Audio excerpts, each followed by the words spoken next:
Verite, welcome to Mint. Thank you for being on. How are you doing, my friend? I am very good. It's extremely cold in New York, and I feel like I am hunkering down and avoiding the outdoors. Nice. Where are you in New York? I'm in Brooklyn, Okay. just in my apartment. Okay, cool. Well, welcome to the podcast. First time on, a part of season 4, all about music. So we couldn't do it without you. I want to dive right in. Okay. Who are you? For those who aren't familiar with you, what does the world need to know about you? But more specifically, how did you get into crypto? So, my name is Verite. I am an independent artist, and I have been for the last 7 years of my life. And I'm a songwriter, I'm a producer. I am, essentially the CEO of the Verite world. And I've been playing music for as long as I can remember. And essentially, how I got into crypto and Web3 was realizing that the structures that I had built my project on and my career on were no longer a viable path forward for me anymore. And it led me to explore what's next. And that kind of led me into the Web3 ecosystem and all of the tools that can be built on the blockchain for artists to build their own. Got it. So when you talk about tools, when you talk about your experience, walk me through more of like your journey in crypto. Okay. So that was very much like, okay, the ethos behind what you were doing, but how did you actually get your start? Like, what was like your first step in the door? Well, my very, very first step is kind of silly looking back. Okay. Essentially, I had RAC on my podcast, Anatomy of an Artist, Oh, cool. where essentially I was talking about how artists balance living a life, creating their art, and building their business. And I was able to discuss, how poorly the music industry values music and how Web3 is, unlocks potential doors for that value. And so that was my initial entry point. And then I sold a few tweets, right? Back when Cent, like at Mm, Cent was a thing. yeah. And that was my entry point because RAC bought one and Jacob from Zora bought one. And I was honestly extremely confused um, because I was just like, this is kind of dumb. But that being said, it kind of prompted me to get a MetaMask. It put a little bit of ETH in my, like $200 worth of ETH in my Nice. wallet, which then jumped from $200 to $600 because the market was rising. And this was in, November, December of 2020. And it just really got my wheels turning. And I was just like, I don't know what this is, but it's something that I want to try and it's something that I want to participate in. Hmm. Have you noticed, because you've obviously been producing music prior to entering crypto, has your music changed at all as your journey in crypto kind of got deeper? Yes and no. It's really interesting. I feel like entering into this world, it's actually unlocked some doors, right? So when you consider what kind of music you need to create to be algorithmically viable, Uh-huh. you're put in a box, right? There's literally a whole genre called Spotify core, which is music that is really tailored towards the algorithm. And I won't, but I could name you songs and artists that just like fit so clearly into that box. And the reason why I've been independent for so long is I have never fit into a box. I've always done things my own way. And I want to have creative autonomy and I want to make the art I want to make and distribute it how I want to distribute it. Right. And so what I'm finding now that I'm officially writing an album, now that I've spent a year in this ecosystem, it's really just unlocked a lot of doors creatively because I'm no longer just creating for streaming viability because that's been my primary income stream for the last 5 years. I'm recognizing that like I actually have creative freedom to make generative art and how can I incorporate that into a song and how can I make this record interactive with my audience. Can they choose elements that go into it? Can they choose the ending, right? Mm, And also just the idea of like I get to make art for art's sake because there's now these tiers of value that like for a one of one music NFT, yeah. there's now a market for that. Right. And so it's really just expanded how I create. And I'm still gonna, play the game over here and make certain strategic decisions, perhaps in like cutting an intro and making it a separate track because that's what works, in the streaming world, but also there's no limits anymore. Yeah. Verite, I recall you being one of the OG music NFT people in the space, been doing it for confidently over a year now, right? Music NFTs are finally having their moment now, with more platforms making it more accessible to issue songs on chain. But one thing that stood out to me and something that I've been wanting to ask you is like, is your independence that thing that has been able to keep you ahead of the curve and have you adapt to changes of like industry landscapes, or are there other things that you feel like that are a part of your characteristic, a part of your personality that has made you more malleable as times have changed? I think it's a both and. I think honestly there are certain characteristics of myself and my brain and like what I'm naturally good at that have led to my independence. And my independence has been an asset for me as I've transitioned into these new systems. Back in the day when I started my career, it was like Hype Machine, blogs, SoundCloud. And there was this narrative that streaming was going to ruin the music industry and that, it was never going to pay and that we were all fucked, right? And so I kind of was a very early adopter of please listen to my music for free. I'm going to expand my audience. I was like really embraced streaming as a model because I recognized that the gates were down and that was a path to entry and access for me. Um, and so the same thing that now it's like I'm looking at streaming as a model and I'm saying, oh, there are a lot of barriers now that Yeah, are not going to allow me to continue. Let me pivot here. And so I think being an early adopter to new technologies and new movements is something that not everybody has the ability to do because they don't own their masters, they don't own their work. right. But B, it's like much harder, right? We're kind of, especially like when I dropped my first official NFT, not the tweets, in February 2021, there were almost no models for how to do that. So I was kind of in the forest with a machete, like kind of paving the way, being like, I'm not sure what I'm doing, but I'm going to try it. I'm going to learn, gather data, and ideally do it better. I think some of the most successful campaigns in crypto and NFTs won because of that level of experimentation, because that level of open-mindedness, because people are just throwing shit at the fan, and trying to see what sticks. So you've definitely been able to embrace that. One thing I want to pivot to that you're actually very vocal about is ownership. Okay, ownership is a very great area, and I don't think there's like a definitive structure of what ownership really means in crypto, more specifically for music NFTs. How do you think about ownership when it comes to your art? How do you think about ownership when it comes to these minting platforms that people are creating assets on? Walk me through some of that and what your thought process is around that. Ownership shouldn't be as ambiguous of a term as it is in Okay. in these days, right? I think for me personally, like when I talk about ownership, it's like it's about autonomy. I have freedom to again create what I want, distribute when I want, and I have the full control over my project. Um, when we talk about ownership in the context of like Web3, it's interesting because we're creating essentially a new asset class, right? Prior to this, it was you can own your masters and you can own your publishing, right? But now there's ownership of the digital asset, an authenticated, transferred MP3 that is a one of one music NFT. Then we have editions that you can create. Then Hmm. we have NFTs that you can create that where you can actually give a percentage of ownership in a fractionalized manner to fans of some royalties. But ultimately, my goal as I navigate all of this is to maintain that core ownership of, having freedom to be the artist that I want to be and create in the way I want to create. And so everything else is just an experimentation of value, in my opinion. Mm. Which value is very arbitrary as well, which we can kind Yeah. of get into later. But I guess more on the topic of ownership, what platforms are doing ownership correctly?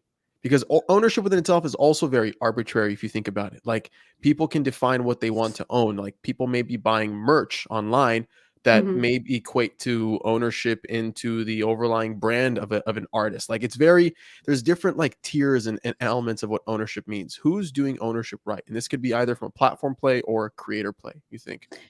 If I'm being honest, I don't even know how to answer that Hmm. question because I think that I'm pretty, um I don't wanna be platform dependent, right? I Right. I don't think any platform can do it correctly. I can say that certain platforms are providing a really beautiful experience for collectors and artists. So when I Hmm. look at that, I'm a really big fan of Zora, Okay. right? Zora feels like the independent, platform in general. It's protocol, lots of platforms are built on top of it, and my first NFT was released on Zora, Right. and there's no fees. Right now, when I first started, I had to get invited, but right now anybody has access to it. Then you have Catalog, which is focusing on one of one music NFTs, and they have a Right. really pure ethos. It's like music has value without any strings attached, and one of one music NFTs feel like the Mona Lisa of music NFTs, right? It's Right. the one that's going to be created. Um, then you have sound .xyz, but I think it's Yeah. just sound, Yeah. that's focusing on additions and almost gamifying um, the collection process by being able to like leave a comment. They're really focused on community. So that's again another pillar of like potential. Then you have async, which Mm, is focused on how do we create, I made a piece for async this year that had 246 unique versions of a song, mm, right? And so again, that's more in the participatory and collaborative with collectors lane. And then you have Royal, which is then focused on fractionalization of ownership, creating a bridge to real world assets, and providing users the opportunity to use like fiat, credit card, etc. And so I think that, and then there are way more, right? yeah. Now they're limitless, but it's just like, I think each is solving a unique problem. And then it's up to artists to be like, well, what problem am I personally trying to solve? And then using the platform and aligning with collaborators that are going to help each individual artist solve their unique problems. So actually, what problem are you trying to solve? Do you have one big picture problem, or do you break it down into different problems as your creativity takes control? How do you think about that? Limitless problems. Yes. And Okay. and again, it's like I view everything a bit segmented. I think the main problem that I see or that I saw, which propelled me into this, was lack of direct access to my audience and platform dependency. Right. Instagram shows my content to about 10% of Hmm. subscribers. Right. I have to ask Spotify to access my 275,000 followers, and maybe they'll give me that access twice a year. Um, and that's, those are just two examples of the many examples of how the platforms that we as artists provide value to actually are no longer working in our favor. And so, how do I take out the middleman and interact directly with my fans? And it started honestly with the Discord, right? Right. The Right. idea of like subscribe, and when I talk, you can hear me talk if you're on the platform, but now has morphed into, well, how do I create multiple tiers of value for different types of fans and collectors? There's some collectors who want to own a one of one. They want to own something exclusive. They want an exclusive experience. What can I create for them? And then what can I create for the fans in mass that doesn't detract from what I'm already doing, but Mm. allows me to, when I have a show, know who came to that show and not rely on Ticketmaster for that information because they don't give it. So it's really like there are limitless problems, and each one of my experiments has been an attempt to solve that problem and learn more and figure out ultimately, like, in the end, what am I building? So that kind of comes down to building like a minimum viable community, like a bare naked forum of your collectors, of your supporters, of people who are kind of collecting stuff from you on chain, right? And I think you nailed it, Verite, because you have the one of ones, you have the editions, you have general music fandom, you have digital merch, you have tickets, you have po-ops, you have all these different like on chain assets that you now need to build communities around. how do you do it in a way where you can create like a full encompassing experience, but also create more tailored experiences for those who either committed more or attend more or engage more, etc. Have you found the right like formula to kind of tackle that problem? And if so, would you mind sharing? Because I feel like it's a problem that a lot of people encounter. I think that we're so early that there hasn't been this like perfect combination where I feel like I have quote unquote figured it out. Um, that being said, it's like I know a lot more than when I started. Hmm. Right? Like, I know that music has more value than the 0.004 cents and that we're getting and the baseline of free.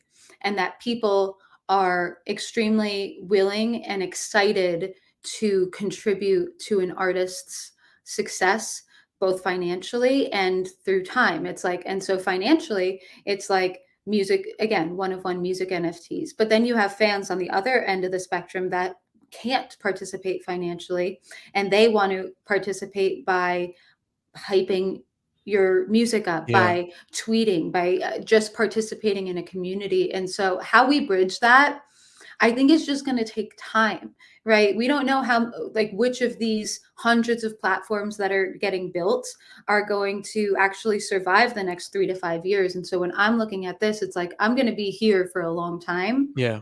I'm going to be here through the 3 to 5 years it's going to take to onboard the average fan into the ecosystem. And while I do that, I'm going to really pivot towards the Web3 community and be like, well, what do you want? What do you value? And like, let's create some art and let's create a world together.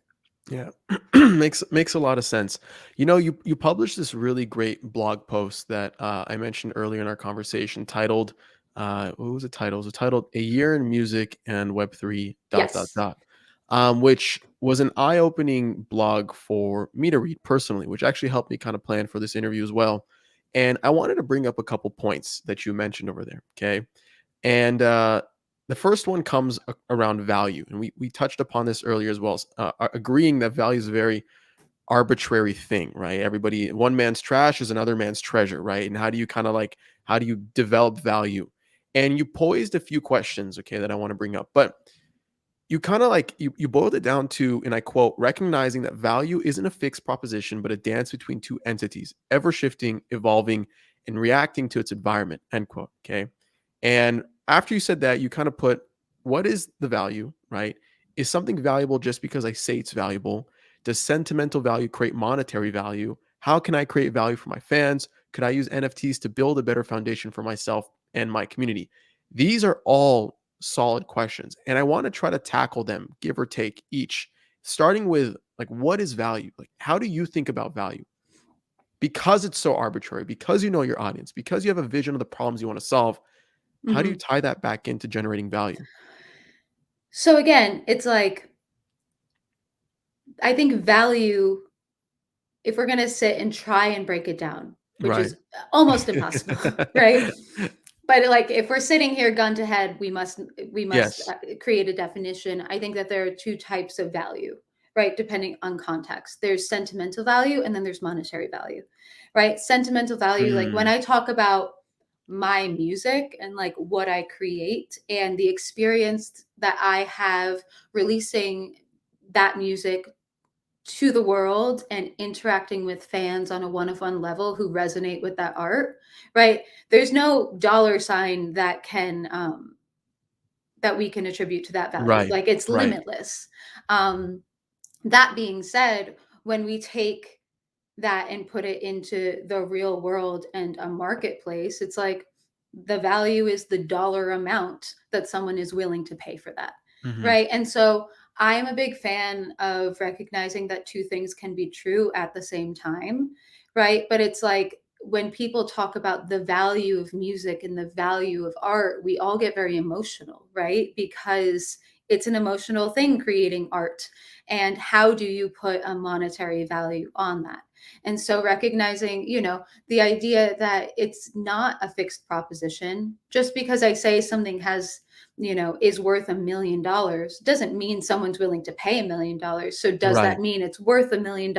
And again, this is going to take us into like a philosophical cycle that we're never going to solve.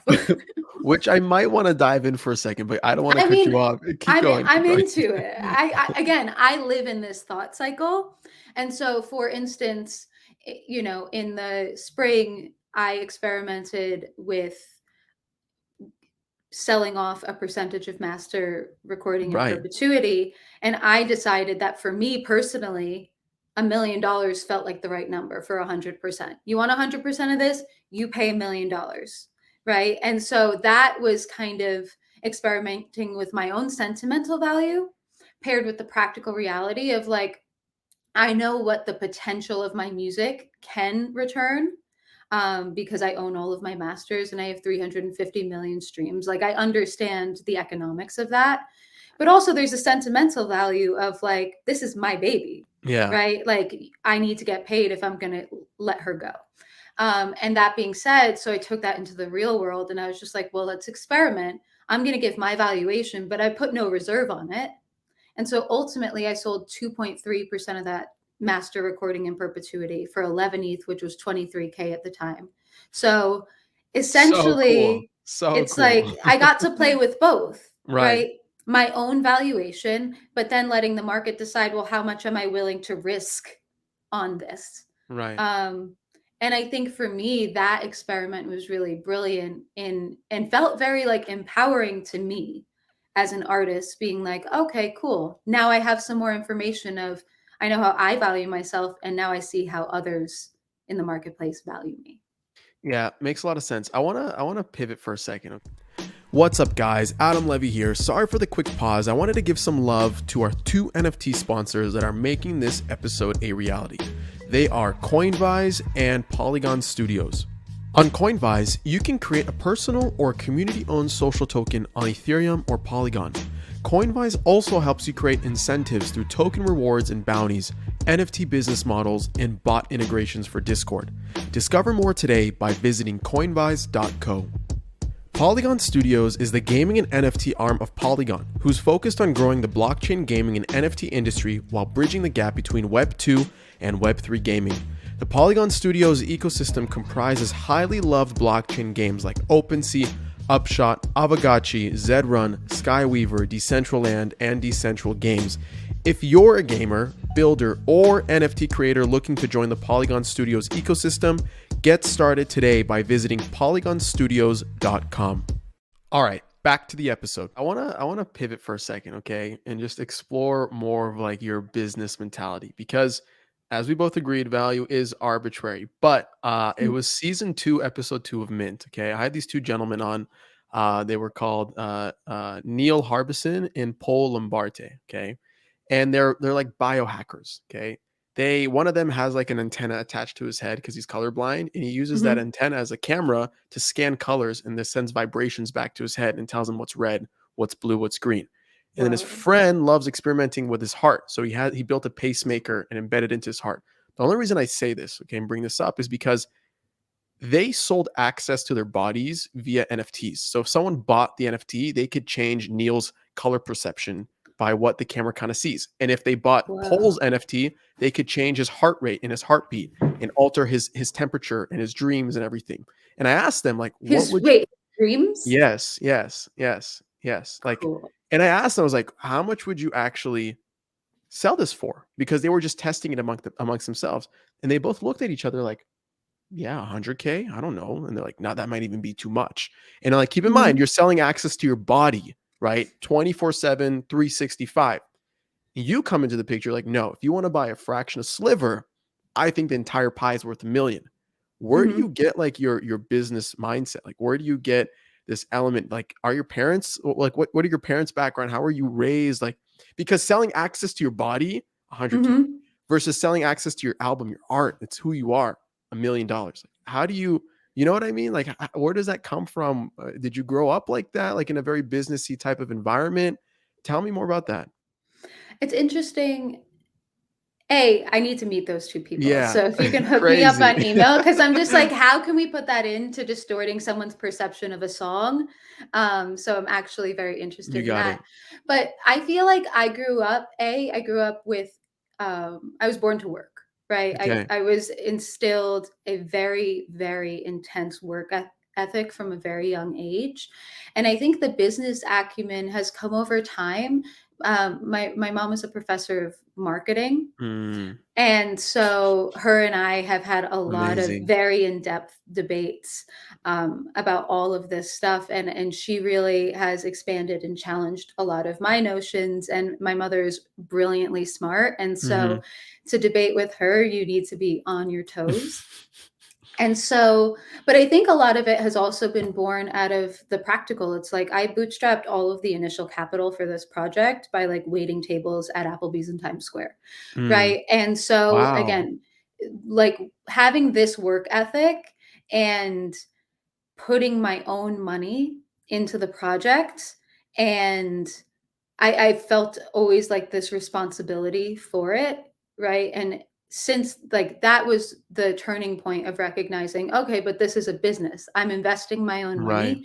I need to make sure that I can sustain this, right? I need to make sure that this is a viable career and a viable project for the next 10 to 15 years. And back then it was because I had this innate fear that I was going to have to go back to waiting tables because I waited tables from the time I was like 14, right? Wow.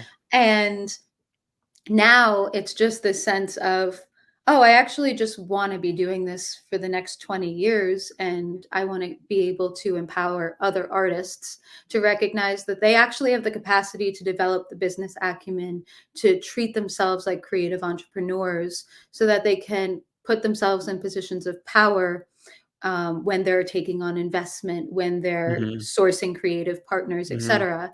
And so that's been my mission, really for the last 5 years of Yeah. trying to drill that into people's heads. Super cool. Okay, so more on this business acumen. I remember reading in the blog post, you're like, okay, like fuck, this is gonna cost me $400 for my first mint. Fuck it, we'll just pull the trigger because I just took this as a business expense. Many people enter the space and they don't really have that mentality of being like, okay, this is a business expense. Something bigger is gonna come out of this, and they get stuck at just like signing that transaction, just to Mhm. put that thing on chain. But just to comment on that, let's take it back even further. Like, how long were you working at Applebee's for? I since the time I was 18, so 14 to 18 I was working at like Wow. random local restaurants, and then at 18 to 24 I was at various Applebee's, initially upstate, and then when I moved to the city, I couldn't find another job, and so I Wow. I like walked in and I was just like, I'm gonna work here. And you were you Um, creating, like, music and doing all that stuff during that time as well? Yeah, Like, so essentially, I mean, I think for a while, I was really aimless. I didn't understand how to create a career in music. I yeah, had, sure, sure. no Like, more of entry your creative points. side, I guess, like, exploring, yeah. Yeah.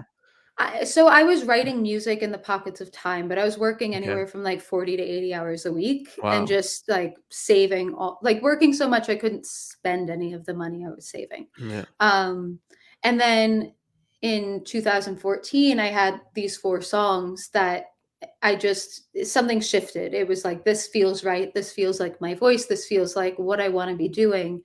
Um, and I just kind of hustled it on blogs. I sent a song to 500 blogs. One blog picked it up, and that got me every major label and major publisher meeting in the Wow. UK initially, and then kind of slowly started my career. Yeah.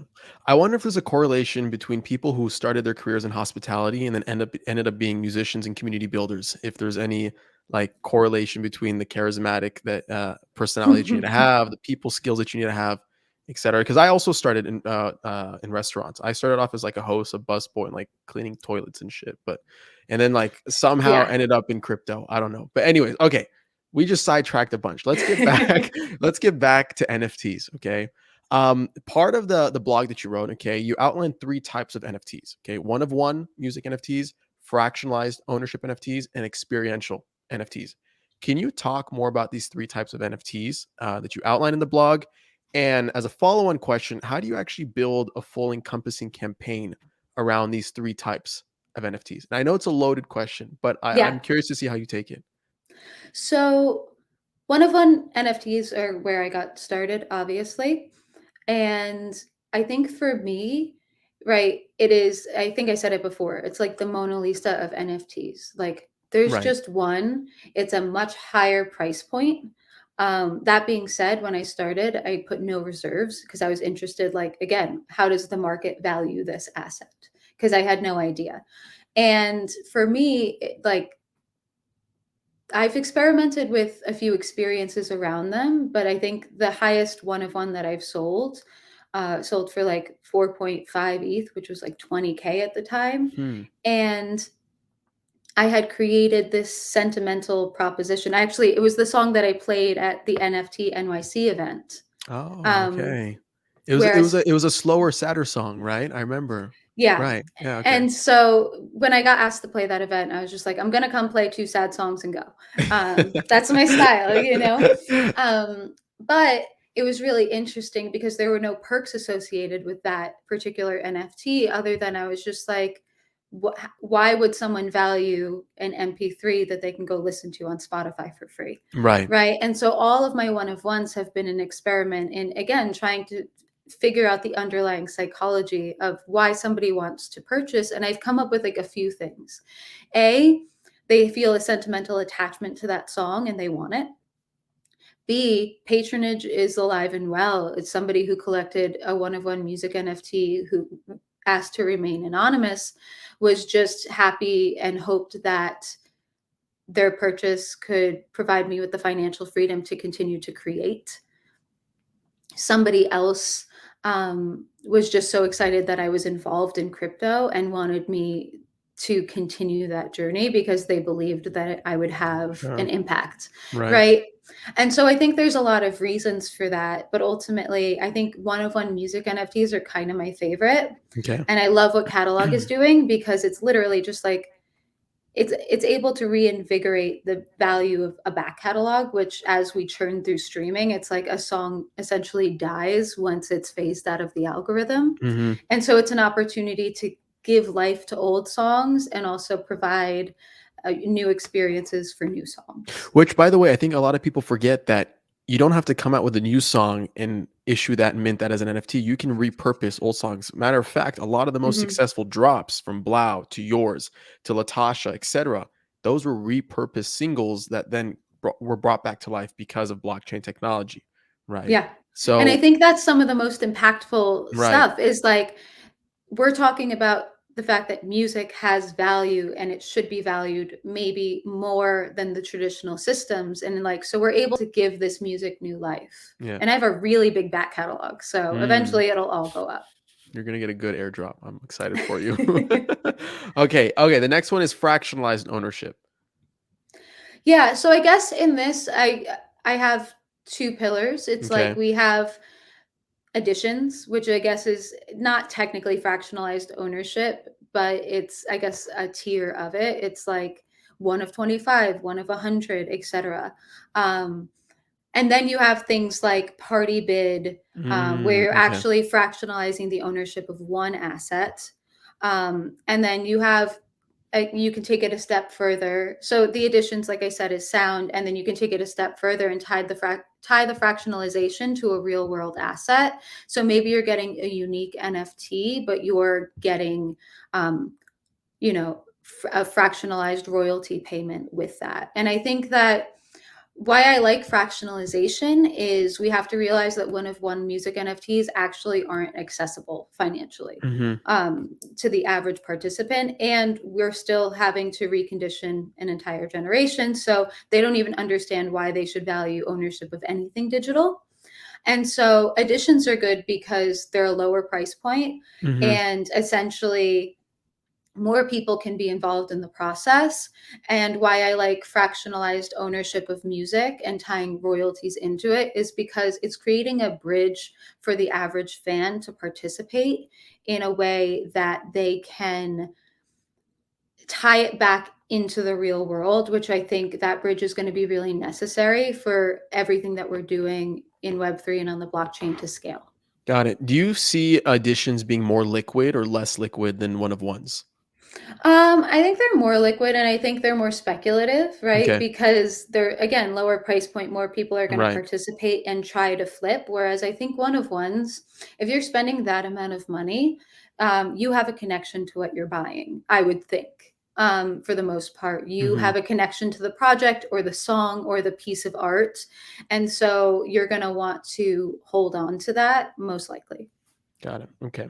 The last one is experiential NFTs. Okay. And I know you touched upon this in the past, but let's quickly revisit it. Excuse me, one more time.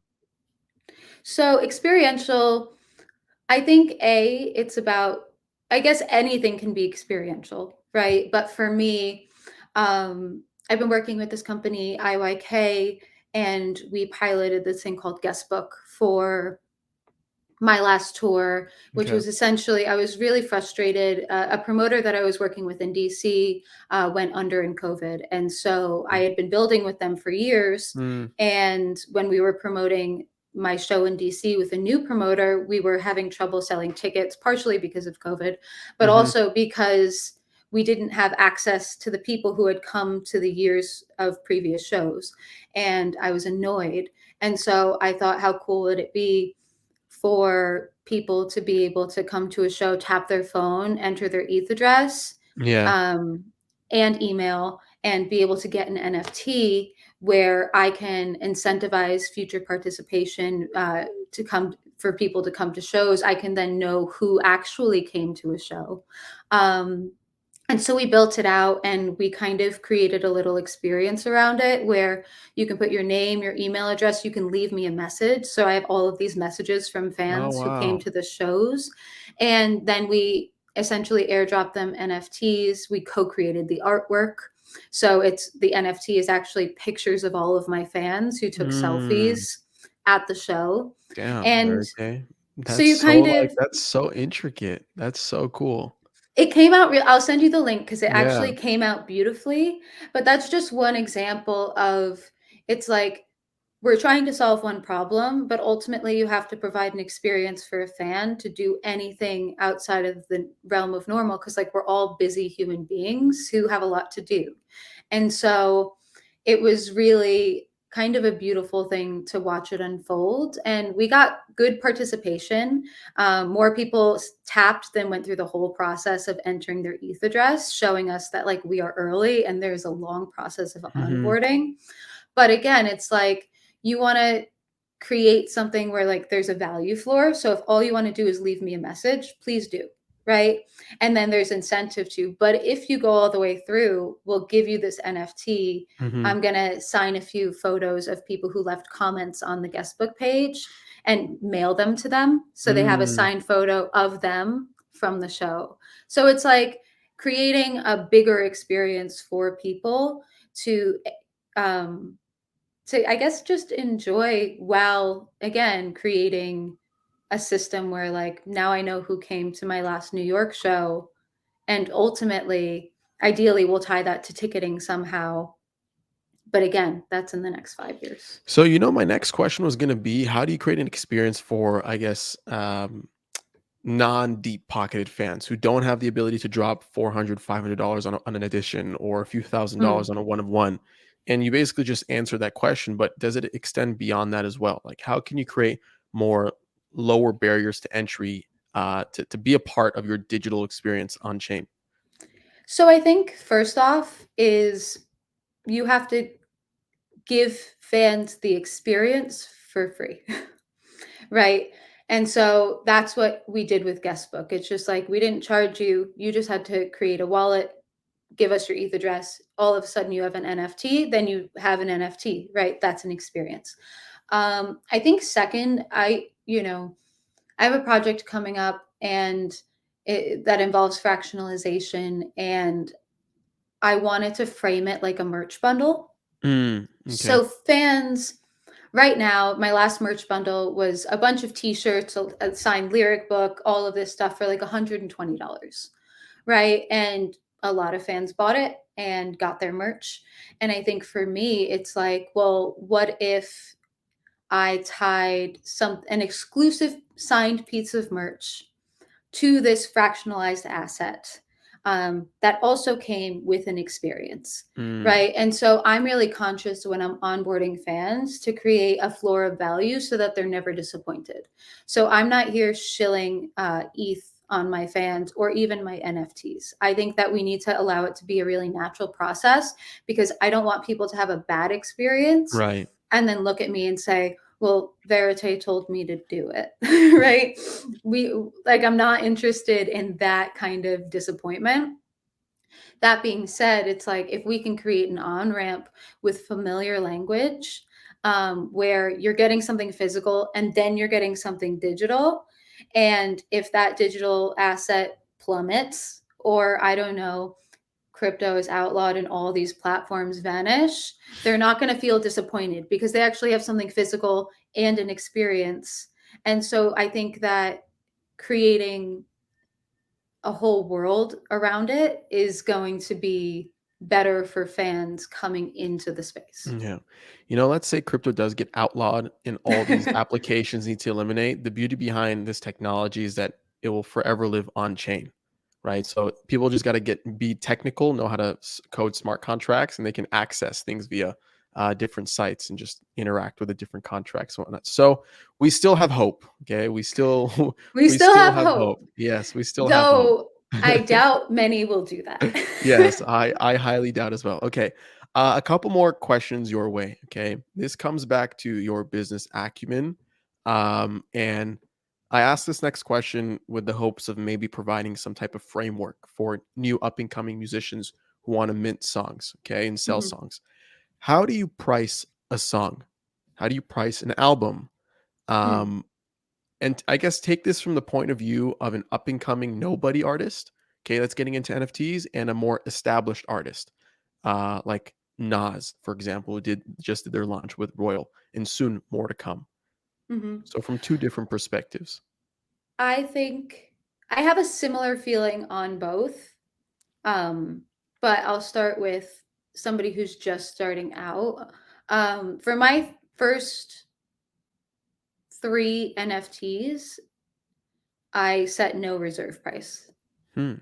because I didn't know how the market valued the asset, right? And so I think that there is a push to kind of go with, this is valuable to me, so I'm going to price it high. But I think there's a lot that can be learned by just putting something out and seeing what happens. And if somebody makes a bid of point 0.3 ETH, accepting it and saying, all right, cool. And then creating that relationship and building that value over time. I think somebody like Nas, who it's very clear that there is a demand for what he was doing, um, also can price himself higher, but also did so in a reasonable way where there was a $50 price point, and that's Mm-hmm. really accessible, Mm-hmm. right? And so I think that everybody should have the consideration of, if you're entering into a new space and in a new realm, remaining curious about where you're going to fit within that, and recognizing that, like, you're starting from square one and slowly but surely building that value. Mm-hmm. Yeah. That makes sense. I think it's still, again, goes back to our value conversations, very arbitrary, right? You have your business level of acumen that you said, okay, this is worth $1 million, right? And rightfully so. I think there's value in being first to something beyond just valuing your craft. Hmm. But I also think, like, we're seeing different platforms experiment with editions and how they're pricing stuff. And it's very much at point 0.1 ETH right now, but it could very much be 0.75 ETH. And Hmm. I think it very much depends on what the goals are, what you're after, who you're trying to sell to for the most part. Like if you're trying to upsell versus create new audiences that enter from the top funnel. I think there's different ways to approach it, but it's something that I've been trying to ask more and more people just to provide more clarity on. Okay. Last question. Okay. Last but not least. Well, actually, wow, there's so many other questions. We'll see where this one ends. Okay. Um, so there's this question that when you go to a sushi restaurant, you typically ask the chef, okay, where do you Hmm. eat sushi? Like where do you go get your sushi from? And it's typically like an indicator like shit, like I got to go try that place. So my Hmm. question to you is like where do you get your crypto knowledge from? Who do you look for? I know you mentioned RAC. I know you mentioned we talked about Blau in the past. Is there anyone Hmm. that's less known or that you haven't really talked about yet that you get your crypto acumen from? I think I do a lot of listening. I think I'm in a phase right now where I recognize that I actually have a lot more learning to do. And partially I've just been so underwater with my own projects, but I really think it's looking towards my peers, right? I look at everything that RAC is doing and has built and how well he's built it and how well versed. And I really respect it. I really respect what Justin Blau has built, and people like my peers, like what Latasha has built in terms of pioneering music videos, what David has built, and Aman, who just started working at Sound. And so from my perspective, it's like I feel like we're all sitting and learning together, and that's really powerful. And now I'm kind of sitting and recognizing that there's a hill I have to climb of developing like a more sophisticated technical understanding behind Hmm. everything, and I'm really excited to do that. And it's a bit daunting, Yeah. and I have some books that I need to read, and like, Nice. but I think that I'm really focused on learning from my peers. Always be learning. I love it. Okay. This is going to be the final question, I promise. Okay. What do you think the relationship between an artist and a music label might look like in the future, thanks to crypto, thanks to Web3 primitives, etc.? I am I hate the term label. And Okay. I really believe that artists should be their own labels. Okay. I really believe that artists, when they are in control, when they have full autonomy, are going to um, create the best art and be the most successful. And I think that outsourcing, essentially, a label infers that there's an exchange of ownership for capital. Right, and I really wanna empower artists to maintain that ownership, bootstrap their own capital, and Web3 is providing us with a whole host of tools, to do that in new and innovative ways. But ultimately, that the artist should be the CEO of their company, and they should be hiring out services, um, and strategically adding people to their team without giving up that core of ownership. And so I think that labels are going to have to shift into something different if they want to. Well, they're always going to exist because, quite frankly, the reason why I've been I talk a lot about empowerment and ownership, and it falls on deaf ears a lot of times, and people still sign the deals, right? So ultimately, they're providing a service that some artists don't want to do, and so they're always going to exist. But I really advocate for the artists who are willing to put in that work and build something of their own and be their own label. So, by that definition, let's revert back to the example of you selling ownership of like the $1 million pie, right? Mhm. And that was one collector jumping in and grabbing that last minute and like taking the lead. That could have easily been through a record label, right? Like they could have easily upfronted that capital and owned a piece of the work versus owned you as a person, right? Quote unquote. Exactly. And that kind of ties back into our earlier kind of pontification about like what is ownership. Yeah. It's like the idea of that person owns a percentage of royalties. They don't own me, right? They don't Right. own my entity. They Right. don't control what I do in the future. They don't even control what I do with the song, Hmm. right?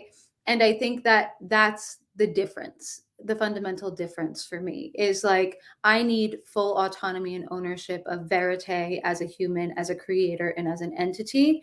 But I am willing to create uh, ways and means that fans can participate in the upside of what I do, right? And Yeah. make that process collaborative. But I think that it's part of the reason why I'm slightly skeptical of like DAOs, like music DAOs Oh, that kind of interesting. force voting, Oh, right? okay. For what an artist can or can't do, right? Because that feels like a label. It feels like deferring that autonomy to a group of other people. And I think we have yet to see what that'll look like in the future. Interesting. Hot take. You're the first person that It's a hot came on take. the pod on all the episodes, even my last show, Blockchain and Booze. Like, you're the first person that came on and said, your opinion like that about DAOs. Interesting. But Because I'm like not yeah, opposed. I'm right. not I'm not But in a opposed. specific context, right? Yeah. In specific context, okay. Because then you see what people like Daniel Allen are doing, and like they have this like overstimulated DAO, and he's actually initiating votes through Discord, and they're reacting based off the little emojis. You know, if you want me to do Mhm. X, put the smiley. If you don't want it, put the frowny. You know, and then him kind of like taking the lead off of that. But you're saying like, don't touch me, don't touch my creative process. Just come Yeah. along the journey and trust me, then I'll make it right, kind of thing. Yeah, and I think that what Daniel Allen is doing, he did definitely the boldest and most extreme version of what you can do, and, like, it's an experiment, and we'll see like, we're gonna see how Yeah, it plays out in yeah, a year, and that being said, it was a really successful experiment that's moving the conversation regardless of how he feels about it in a year or 2, yeah. but I think that innovation can have unintended consequences, and I think that for me, it's like, I wanna create participation and collaboration, but I also need people to trust that, like, again, I was born to work, like, I'm gonna Yeah. make this shit work. It's about to be at Applebee's 3.0. Let's fucking go. I love it. Verite, I think that's a great place to end off. Before I let you go, where can we find you? Where can we stay in touch with you? Shill yourself and let the world know. Yeah, so I'm at Verite on basically all socials. You should join my Discord. It's not a lot of Web3 native people. It's mostly just my fans. But that being said, we do have an NFT channel. And other than that, you can just hit me up, send me a DM. I usually respond.